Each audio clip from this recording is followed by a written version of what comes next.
Hello everyone, welcome to allrounder siblings. Last lecture में हमने chapter number 2 physical quantities and measurement ICSE board class 8 physics का complete किया था। One shot में ये चैप्टर हमारा पूरा कंप्लीट हो गया था। आज हम करेंगे इस चैप्टर के exercises and question answers and then हम स्टार्ट करेंगे चैप्टर नंबर 3। तो आई होप आपको ये पूरा चैप्टर अच्छे से समझ में आ गया, आपको कोई डाउट नहीं है। अगर कुछ डाउट है या आपको लेक्चर कैसा लगा प्लीज़ हमें कमेंट सेक्शन में बताइएगा और ज़्यादा से ज़्यादा हमारे चैनल को और हमारी वीडियोस को शेयर कीजिए ताकि और भी बच्चों को बेनिफिट्स मिल सकें। तो चलिए बिना देर किए आज का लेक्चर स्टार्ट करते हैं जिसमें हम करेंगे इस चैप्टर के एक्सरसाइजेज एंड क्वेश्चन आंसर्स। तो एक्सरसाइजेज स्टार्ट करने से पहले हम इस चैप्टर की थोड़ी सी समरी पढ़ लेते हैं जो हमने इस पूरे चैप्टर में कल पढ़ा था, वो हम पूरा रिवाइज कर लेते हैं थोड़ा सा। Density is the mass per unit volume. Unit of density क्या होती है? किलोग्राम पर मीटर क्यूब, या फिर आप ग्राम पर सेंटीमीटर क्यूब भी बोल सकते हैं। डेंसिटी का फॉर्मूला आपका मास डिवाइडेड बाय वॉल्यूम होता है। ऑल लिक्विड्स हैव डेंसिटीज, जितने भी लिक्विड्स हैं सबकी डेंसिटीज होती हैं। A substance with a greater density, जिस सब्सटेंस की डेंसिटी ज़्यादा है तो वो सिंक कर जाएगा, यानी कि डूब जाएगा, नीचे जाकर बैठ जाएगा जो भी कंटेनर है उसके तले में। Substance with a lower density, जिसकी लोअर डेंसिटी है वो क्या करेगा? आपका फ्लोट करेगा, तैरेगा। Density determines ability to float, density की वजह से हमें पता चलता है कि वो ऑब्जेक्ट फ्लोट करेगा, सिंक करेगा या क्या करेगा। Solids usually have greater densities than liquids, solids की डेंसिटी अगर हम लिक्विड से कंपेयर करते हैं सॉलिड्स को तो सॉलिड्स की डेंसिटी ज़्यादा होती है, ठीक है, लिक्विड्स की कम होती है। और अगर हम कंपैरिजन करते हैं लिक्विड्स का और गैसेस का तो लिक्विड्स की डेंसिटी ज़्यादा होती है as compare to gases. Density of a substance doesn't change much when it melts, किसी भी सब्सटेंस की डेंसिटी ज़्यादा उसमें चेंजेस नहीं आते हैं जब वो सब्सटेंस अगर आपका मेल्ट करते हैं। तो ये सब चीज़ें हमने इस चैप्टर में पढ़ी थी। अब हम करते हैं इस चैप्टर के एक्सरसाइजेज जिसमें हमें सबसे पहले करना है टिक द करेक्ट आंसर। सबसे पहला है density is equals to, just अभी पढ़ा है हमने, क्या होता है? मास इंटू वॉल्यूम होता है, मास माइनस वॉल्यूम होता है, मास डिवाइडेड बाय वॉल्यूम और नन। तो मास डिवाइडेड बाय वॉल्यूम क्या बोलते हैं हम? डेंसिटी होती है। What is the unit of density, density की यूनिट क्या होती है? Kilogram per metre cube, kilogram per metre, kilogram per metre square, metre per second, तो ये होती है आपकी kilogram per metre cube. What is the density of water, density of water पढ़ी थी हमने, है ना? तो 2 ग्राम पर सेंटीमीटर क्यूब, 2.5 ग्राम पर सेंटीमीटर क्यूब, 1.5 ग्राम पर सेंटीमीटर क्यूब और 1.0 ग्राम पर सेंटीमीटर क्यूब, तो ये होती है आपकी 1.0 ग्राम पर centimetre cube. Which of these has a greatest density, सबसे ज़्यादा डेंसिटी किसकी है? हमने टेबल पढ़ी थी जिसमें हमने एवरीडे जो हम लिक्विड्स यूज़ करते हैं उनकी डेंसिटी पढ़ी थी। सबसे ज़्यादा डेंसिटी किसकी होती है? Honey, water, air, lamp oil, तो हनी की सबसे ज़्यादा डेंसिटी होती है। Which of these objects will float on water, इन सब में से कौन सा ऑब्जेक्ट आपका वाटर पे फ्लोट करेगा? Iron nail, would, stone, iron rod, तो वुड आपका क्या करेगा? फ्लोट करेगा। हमने पढ़ा था, एग्जाम्पल के थ्रू भी पढ़ा था, आयरन फ्लोट करेगा, सॉरी आयरन नहीं, वुड। अब हम करते हैं fill in the blanks. So जिसमें सबसे पहला है eureka cans are named after discovery by a scientist called dash. Eureka cans का जब हम नाम देते हैं वो कैसे आया? एक साइंटिस्ट ने डिस्कवरी करी थी, उन साइंटिस्ट का नाम क्या था? आर्किमिडीज, तो उन्हीं के नाम पर ये यूरेका कैन्स उन्होंने नाम दिया था। The measuring cylinder must B dash and clean, measuring cylinder जो हमने प्रिकॉशंस पढ़े थे कि मीजरिंग सिलेंडर से कैसे हम किसी भी ऑब्जेक्ट का डेंसिटी या वॉल्यूम हम डिटरमाइन कर सकते हैं, तो वो ऑब्जेक्ट आपका जो मीजरिंग सिलेंडर है वो आपका ड्राई और क्लीन होना चाहिए। A substance with a greater density will, जिस सब्सटेंस की डेंसिटी ज़्यादा होगी वो सिंक करेगा यानी कि डूब जाएगा। A substance with a lower density will float, और जिस सब्सटेंस की डेंसिटी क्या होगी? लोअर होगी, वो फ्लोट करेगा। The density of honey is, Honey की जो डेंसिटी होती है वो क्या होती है? 1.36 ग्राम पर सेंटीमीटर क्यूब होती है। The piece of wood tends to float upwards, जो वुड का पीस होता है वो अपवर्ड फ्लोट करता है ना, ऊपर आके वो क्या करने लगता है? अपवर्ड की तरफ फ्लोट करता है। अब हम करते हैं true and false. All objects have regular volumes, जितने भी ऑब्जेक्ट्स हैं सबकी रेगुलर वॉल्यूम होती है। इट इज फॉल्स, रेगुलर थोड़ी होती है, सबकी मतलब किसी की रेगुलर होती है, किसी की इरेगुलर होती है। The body whose density is to be measured should be fully immersed in water, जिस बॉडी को, जिस ऑब्जेक्ट की डेंसिटी आपको मेजर करनी है वो फुल्ली इमर्स्ड होनी चाहिए वाटर में। It is true. All liquids have densities, सभी लिक्विड्स की डेंसिटीज होती हैं। It is also true. Lamp oil will float on water, जो लैम्प ऑयल है वो वाटर पे फ्लोट करेगा। Yes it is true. आप कोई भी ऑयल लीजिए और थोड़ा सा वाटर लीजिए, दोनों को मिक्स करने की कोशिश करेंगे, नहीं होगा। जब आप उसे थोड़ी देर सेटल करने के लिए छोड़ देंगे ना, ऐसे ही रख देंगे उस मिक्सचर को, तो ऑयल जो है वो आपको ऊपर फ्लोट करने लग जाता है। Iron has less density than water, iron की डेंसिटी क्या होती है? कम होती है as compare to water. It is false. Density of helium is less than that of air, helium की डेंसिटी आपकी एयर से क्या होती है? कम होती है। It is true. अब हम करते हैं मैचिंग्स। आई होप आपको सभी के आंसर्स समझ में आ गए हैं। मैचिंग्स करते हैं फिर हम करेंगे क्वेश्चन आंसर्स। मैचिंग्स में सबसे पहला है मरकरी। क्या है, liquid at room temperature. Mercury एक मेटल होता है बट ये लिक्विड होता है रूम टेम्परेचर पे। 1.2 किलोग्राम पर मीटर क्यूब, ये क्या है, डेंसिटी है एयर की। Immiscible means liquids that do not mix, वो लिक्विड्स जो मिक्स नहीं होते उन्हें हम बोलते हैं immiscible liquids. Eureka can, container to measure volume, इससे आप मीजर करते हैं वॉल्यूम किसी भी ऑब्जेक्ट का। Density of vegetable oil, vegetable oil की डेंसिटी 0.91 ग्राम पर centimetre cube. And upward force जो लगता है उसे हम बोलते हैं बायंसी। क्या बोलते हैं, बायंसी। अब हम चलते हैं इनके क्वेश्चन आंसर्स की तरफ। सबसे पहले हम करेंगे शॉर्ट क्वेश्चन आंसर्स, जिसमें सबसे पहला क्वेश्चन आपका, write the formula to measure density. Density measure करने के लिए फॉर्मूला क्या होता है, ये हम पूरे चैप्टर में पढ़ते हुए आए हैं। Density is equals to mass divided by volume. Next question है डिफाइन डेंसिटी। डेंसिटी क्या होती है, density is the mass per unit volume. I hope आपको ये क्वेश्चन भी याद हो गया होगा। What happens if several liquids are mixed in the same container, अगर आप एक ही कंटेनर में बहुत सारे लिक्विड्स को मिक्स कर देते हैं तो क्या होगा। तो आंसर क्या आएगा, if liquids are placed in the same container, अगर आपने सेम कंटेनर में लिक्विड्स को रख दिया है, the least dense one will rise to the top, जिसकी डेंसिटी सबसे कम होगी वो आपके टॉप पर आ जाएगा, और जिसकी डेंसिटी ज्यादा होगी वो आपके बॉटम में सिंक कर जाएगा, यानी कि बैठ जाएगा, डूब जाएगा। How can you decide whether a substance will sink और फ्लोट, आप ये कैसे डिसाइड कर सकते हैं कि कोई भी सब्सटेंस जो है वो आपका सिंक करेगा या फ्लोट करेगा। If density is greater than the substance, अगर डेंसिटी जो है उस सब्सटेंस की लिक्विड की डेंसिटी से ज्यादा है तो वो सिंक करेगा, डूब जाएगा। अगर डेंसिटी उस सब्सटेंस की लिक्विड से कम है तो वो फ्लोट करेगा। Why does a gas take up more space than a liquid? जो गैस होती है वो लिक्विड से ज्यादा स्पेस क्यों लेती है। When a liquid changes into a gas, जब आपकी लिक्विड से गैस बनती है तो स्पेस जो होता है पार्टिकल्स के बीच का वो इंक्रीज हो जाता है, क्योंकि आपको पता है गैस में ज्यादा स्पेस होता है गैस के पार्टिकल्स में एज कम्पेयर टू लिक्विड।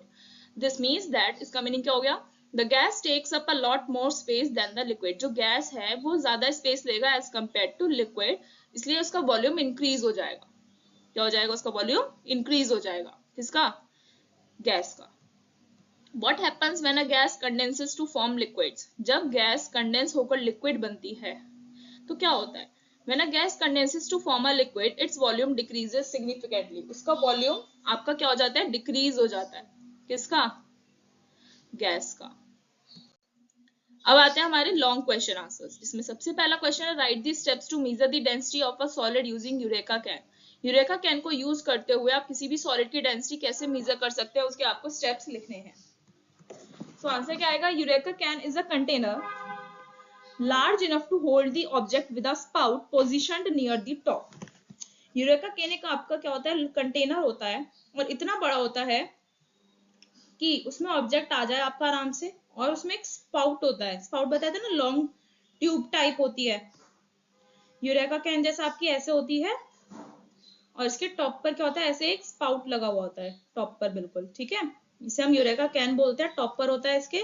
और this can is filled to the top with water, इस कैन को टॉप तक भरा जाता है वाटर के साथ, और जो ऑब्जेक्ट है वो उसमें प्लेस किया जाता है।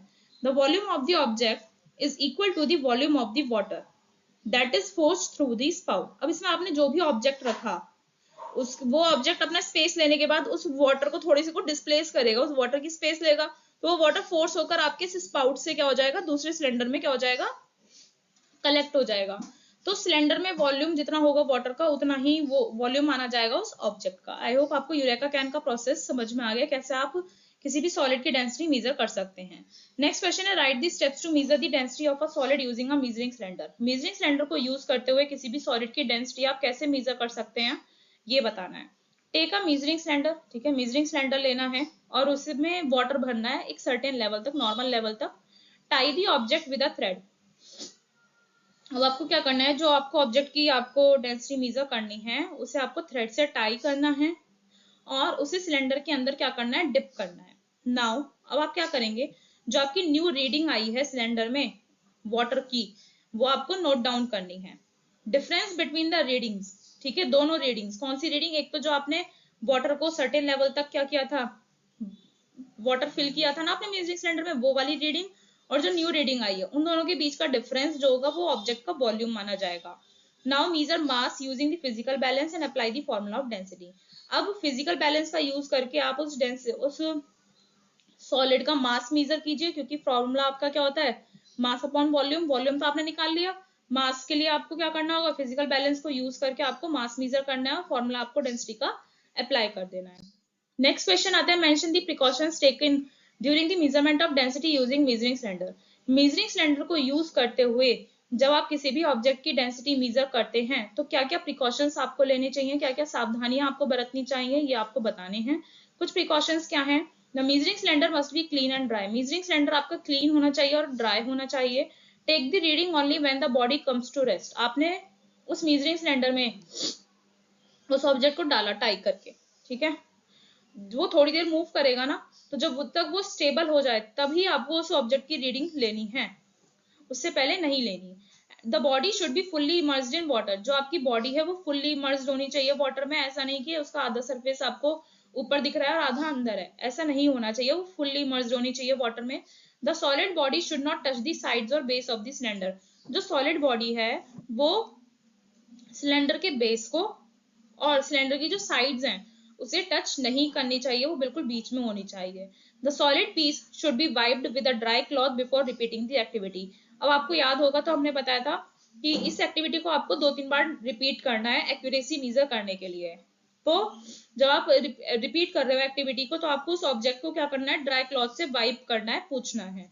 तो ये कुछ प्रिकॉशंस हैं, बाकी अगर आपको और प्रिकॉशंस लिखने हैं तो हमने चैप्टर में एक्सप्लेन किए हुए हैं, आप देख सकते हैं।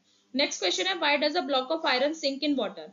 जो आपने एक कंटेनर में वाटर लिया, उसमें आपने ब्लॉक ऑफ आयरन डाल दिया, तो वो सिंक क्यों कर जाता है, डूब क्यों जाता है वाटर में।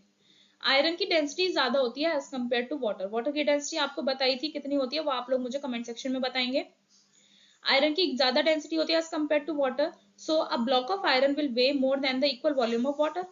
क्या ब्लॉक ऑफ आयरन का वेट ज्यादा होगा एज कम्पेयर टू वाटर, ठीक है। This means that downward force किसका ज्यादा होगा, आयरन का, उसके वेट की वजह से, क्योंकि आयरन ज्यादा हैवी हो गया तो उसकी वजह से डाउनवर्ड फोर्स लगेगा, वो डाउनवर्ड फोर्स ज्यादा होगा एज कम्पेयर टू वाटर जो अपवर्ड फोर्स लगाता है। जो वाटर अपवर्ड फोर्स लगाता है उसे हम बायंट फोर्स बोलते हैं, बायंसी बोलते हैं, ठीक है।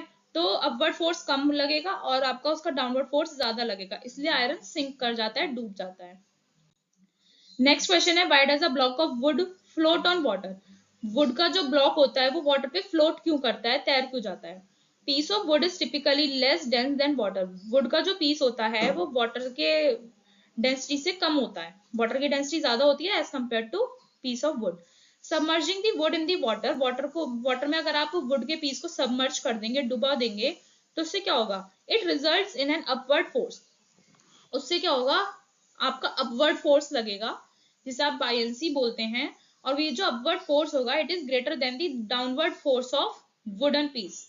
अपवर्ड फोर्स वाटर लगाएगा और डाउनवर्ड फोर्स लगाएगा block of wood. Block of wood का जो डाउनवर्ड फोर्स लगाएगा ना वो बहुत कम रहता है, इसलिए वो फ्लोट कर जाता है। अपवर्ड फोर्स जो होता है उसका ज्यादा होता है वाटर का, इसलिए वो क्या हो जाता है, वाटर की फोर्स की वजह से वो वुडन पीस आपका फ्लोट करने लग जाता है वाटर पे। नेक्स्ट क्वेश्चन है, explain the downward and upward force with the help of an example. Downward and upward force एक एग्जांपल की मदद से आपको एक्सप्लेन करना है। Downward forces, these forces pull objects towards the ground. Downward force यानी कि नीचे की तरफ लग रहा है, यानी कि ये जो फोर्स होता है ये ऑब्जेक्ट्स को ग्राउंड की तरफ क्या करता है, पुल करता है। जैसे एग्जांपल ले लो, gravity. A book falls from a table to the ground due to gravity's downward pull. क्या होगा, ग्रेविटी कैसे एग्जांपल हुआ इसका डाउनवर्ड फोर्स का। बुक आपकी टेबल से ग्राउंड की तरफ जाती है, ऐसा तो नहीं बुक आपकी टेबल से ऊपर की तरफ चली गई, नहीं ना, वो ग्राउंड की तरफ ही तो गिरती है। क्यों गिरती है, क्योंकि ग्रेविटी होती है, ग्रेविटी जो होती है वो अपनी तरफ हर ऑब्जेक्ट को खींचती है। नेक्स्ट एग्जांपल है इसका डाउनवर्ड फोर्स का, friction. When you slide a book across the floor. क्या, जब आप स्लाइड करते हो, आपने फ्लोर पर एक बुक रखी और आपने उसे स्लाइड कर दिया तो फ्रिक्शन एक्ट करता है, फ्रिक्शन फोर्स लगता है डाउनवर्ड डायरेक्शन में जो मोशन को अपोज करता है, मोशन के अगेंस्ट जाता है। नेक्स्ट एग्जांपल है इसका, weight. The force exerted by an object's mass pulling it downward. किसी भी ऑब्जेक्ट का जो मास होता है उसमें जो फोर्स होता है वो उसे नीचे की तरफ क्या करता है, पुल करता है डाउनवर्ड। ये होते हैं आपके डाउनवर्ड फोर्स और उसके एग्जांपल्स। अब हम पढ़ते हैं अपवर्ड फोर्स और उसके एग्जांपल्स। अपवर्ड फोर्स जो ऊपर की तरफ लग रहा है, these forces counteract downward forces. Counteract यानी कि कैंसिल कर देता है डाउनवर्ड फोर्स को, ठीक है। लिफ्टिंग और अपोजिंग डाउनवर्ड मोशन, ये क्या करता है, डाउनवर्ड मोशन को क्या करता है, अपोज करता है। इसमें एग्जांपल्स है बायंसी, ठीक है, बायंसी हमने पूरे चैप्टर में पढ़ा है, फ्लोटिंग बलून या ऑब्जेक्ट जिसकी डेंसिटी वाटर से कम है तो उनमें बायंट फोर्स लगता है। थ्रस्ट क्या होता है आपका, a rocket launches upward propelled by thrust from its engine. Thrust कब लगता है, जब रॉकेट ऊपर की तरफ लॉन्च करता है तो उसके इंजन की वजह से, इंजन में जो थ्रस्ट लगता है ना उसकी वजह से वो प्रोपेल कर जाता है, ऊपर की तरफ चला जाता है, अपोज करता है उसका। Normal force, when you stand on the ground, जब आप ग्राउंड पर खड़े हैं तो ग्राउंड आपको अपवर्ड नॉर्मल फोर्स देता है जिससे वो आपके वेट को काउंटरएक्ट करता है, यानी कि नॉर्मल बैलेंस बनाकर चलता है। आई होप आपको ये पूरा चैप्टर अच्छे से समझ में आ गया है। ये चैप्टर हमारा कंप्लीट हो गया है। नेक्स्ट लेक्चर में हम चैप्टर नंबर 3 स्टार्ट करेंगे, तो वीडियो को ज्यादा से ज्यादा लाइक कीजिए, शेयर कीजिए अपने फ्रेंड्स क्लासमेट्स के साथ और सभी के साथ, जिससे उन्हें भी बेनिफिट्स मिल सके। और कमेंट करके जरूर बताइएगा लेक्चर आपको कैसा लगा, और सब्सक्राइब करना तो बिल्कुल ना भूलें। मिलते हैं नेक्स्ट लेक्चर में। Thank you.